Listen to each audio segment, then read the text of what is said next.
day, sir. My name is Angel Cadallo and this is my video presentation about the 10 questions you have given.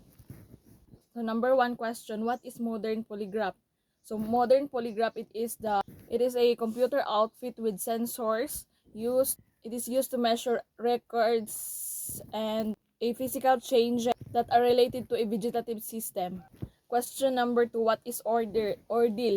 Ordeal is an ancient method of trial by which the accused was supposed to be harmless if he was an innocent. Question number 3, what are the different trial by ordeals in the ancient method of detecting deception? First is the red hot iron ordeal.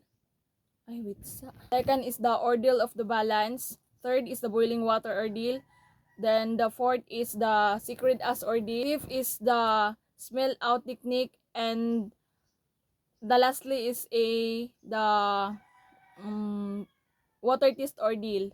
Next question is, give some of the facial expressions in the observation methods. First is blushing, peeling, or profuse sweating of forehead, twitching of the lips, forced laugh, rolling of the eyeball from one direction to another, then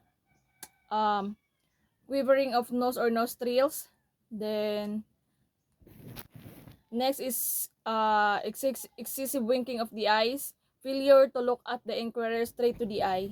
Next question is, what is respiratory system all about? The respiratory system is all about, it is responsible for the taking of the air into the lungs, and it is also expelling the carbon dioxide here from the rest of our body. Question number 6, what are the kinds of lie? First is the white or benign lie, pathological lie, red lie, black lie, or malicious or judicious lie. Question number 7, what are the types of lies? Here are the 4 types of lies: direct denial, lie of omission, lie of fabrication, lie of minimization. Number 8, what are the different senses under the nervous system? First is the sight, hearing, touch, smell, and taste. Question number 9, what are the known methods of deception detection? First is the ancient methods. Second is the observation methods. Third is the regular police methods and hypnotism.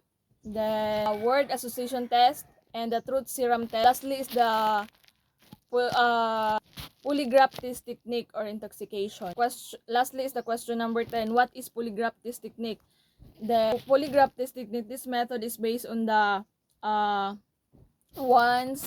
theory that once a lie has been made,